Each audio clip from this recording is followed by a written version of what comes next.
नमस्कार, राज्यसभा टीवी में आपका स्वागत है। मैं हूं अखिलेश सुमन और आप देख रहे हैं हमारा बहुत ही खास कार्यक्रम प्रश्नकाल। प्रश्नकाल में हम आपके सामने लेकर आते हैं राज्यसभा में पूछे गए अतारांकित सवालों को और इनके जवाब लिखित तौर पे दिए जाते हैं। सदन के पटल पे इन पर फिर से सवाल जवाब नहीं होता, लेकिन अगर सदस्यों को असंतुष्टि होती है तो वे इस मामले को फिर से राज्यसभा सचिवालय में उठा सकते हैं और ये फिर मौखिक सवाल जवाब के लिए भी आ सकता है या कई बार इन पर अल्पकालीन चर्चा भी करवाई जाती है। तो अरविंद जी, पहला सवाल मैं आपसे पूछ रहा हूँ राष्ट्रीय राजमार्गों पर हवाई पट्टी बनाने के प्रस्ताव के बारे में। मैंने देखा है कई जगहों पे, यहाँ तक कि म्यांमार जैसे देश में भी वहाँ पर जाइए, नेपिटा में जाइए तो लंबी चौड़ी सड़क है और उस पर बताते हैं कि हवाई जहाज़ भी उतारे जाते हैं। तो राष्ट्रपति के घर के सामने वो पूरी व्यवस्था की गई है। तो भारत में भी क्या ऐसी व्यवस्था है या ऐसा कोई प्रावधान है? इस तरह के प्रस्ताव पर सरकार कोई विचार कर रही है? इस पर अंबिका सोनी और टी सुब्बीरामी ने सवाल किया है, क्या जवाब है सरकार का? हाँ बिल्कुल, बेशक जो है अखिलेश जी, हमारे यहाँ कई ऐसी सड़कें हैं और ख़ासतौर पर जो एक्सप्रेस वे है ऐसे हैं जिन पे कि आप जहाज़ को उतार सकते हैं। लेकिन जहाज़ को उतारना ऐसे तो आप अचानक नहीं उतार सकते, उसके लिए एक पूरी प्रक्रिया और एक नियम है। सरकार ने इस बात को ध्यान में रखते हुए एक योजना बनाई है अखिलेश जी, इसमें दिया है, स्वीकार किया है कि हाँ, राष्ट्रीय सुरक्षा और जो संभार तंत्र की ज़रूरतें हैं उसको ध्यान में रखते हुए सरकार ये इस काम को आगे बढ़ा रही है। और आपातकालीन लैंडिंग, ये इसको बोले कि इमरजेंसी लैंडिंग बेसिकली होगी, और वो उसके लिए कुछ सड़कों का चयन किया गया है और 8 महीने में ये पूरा जो काम है ये पूरा करने की योजना है सरकार की। 29 जो सड़कें रखी गई इसमें अखिलेश जी, उनमें से एक सड़क जो बड़ी महत्वपूर्ण है, लखनऊ और आगरा एक्सप्रेस वे है।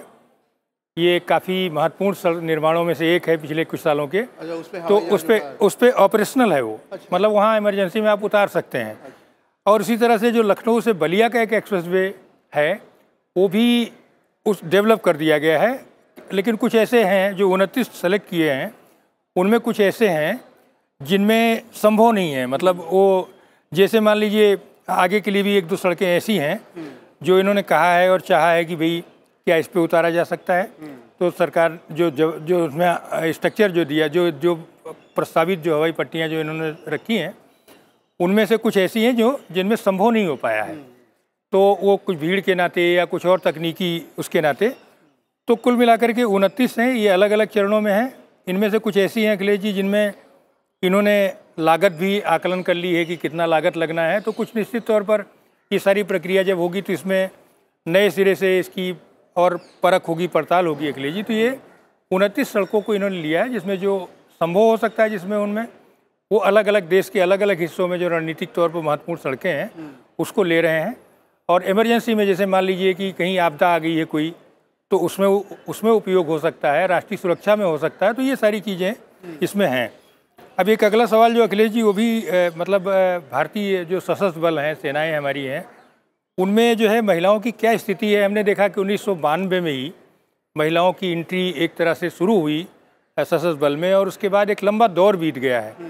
क्या आपको लगता है कि क्या अब तक इतनी संख्या हो गई महिलाओं की जो संतोषजनक कही जाए, या अभी भी आंगन में तुलसी वाली स्थिति है? ना, देखिए, ये बहुत ही अहम सवाल है और बहुत ही मैंने ऐसा सवाल है जिस पर लगातार बहस हुआ है कि महिलाओं को सेना में बहाल किया जाए कि नहीं किया जाए। और सेना में ख़ास तौर पे उन जगहों पे जहाँ सीधे सीधे जिसको कहते हैं कि आमने सामने की लड़ाई होती है, उसमें बहाल किया जाए कि नहीं किया जाए।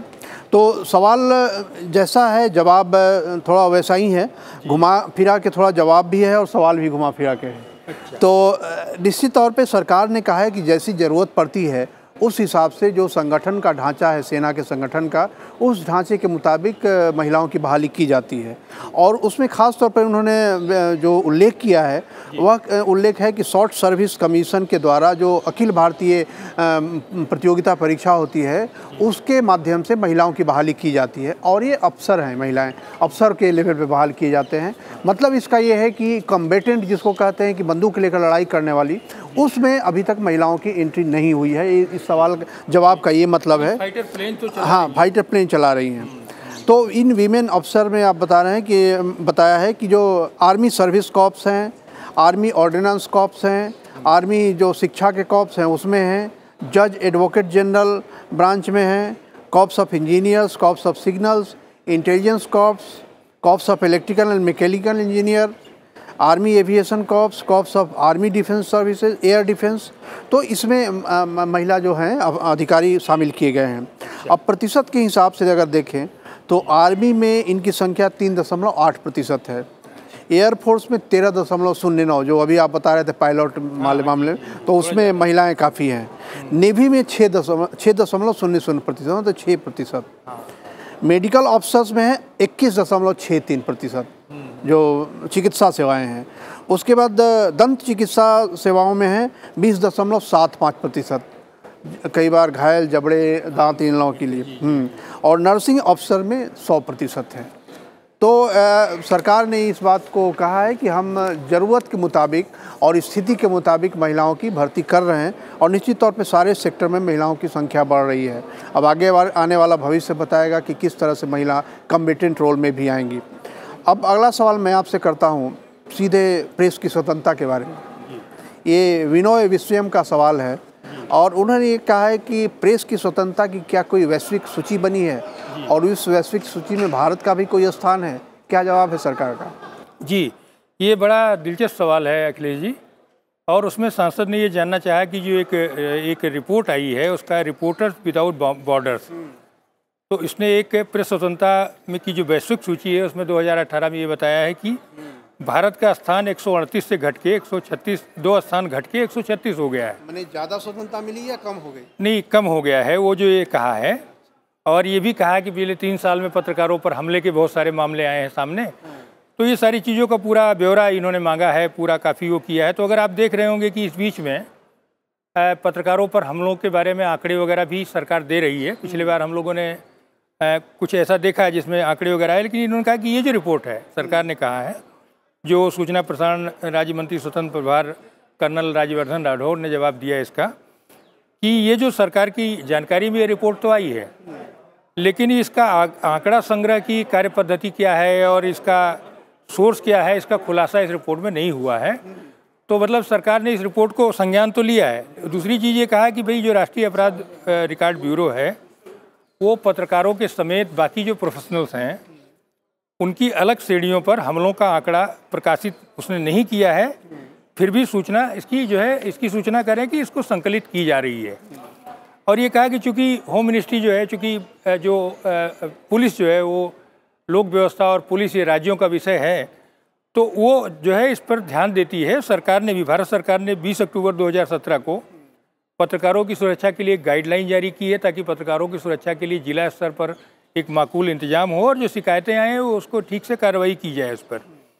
और ये भी कहा है कि एक जो पत्रकारों, प्रिंट मीडिया के जो पत्रकार हैं और गैर पत्रकार हैं, उनको वेतन और बाकी चीज़ों के लिए जो है श्रम और रोजगार मंत्रालय ने उनका एक अलग वेज बोर्ड जो है उसका गठित किया जाता है। इस तरह से उनको कैसे बेहतर काम काज का वातावरण मिले और किस तरह से स्वतंत्रता रहे, इसके लिए भारत सरकार की ओर से और राज्य सरकारों की ओर से भी लगातार प्रयास किए जाते हैं। तो अब एक और अखिलेश जी, एक बड़ा दिलचस्प सवाल है कि अघोषित जो संपत्ति है, विदेशी संपत्ति, उसका क्या पता लगाया गया है? ये मोहम्मद नदीमुल हक का सवाल है। क्या कुछ संपत्तियां हैं जिनका पता लगाया गया है?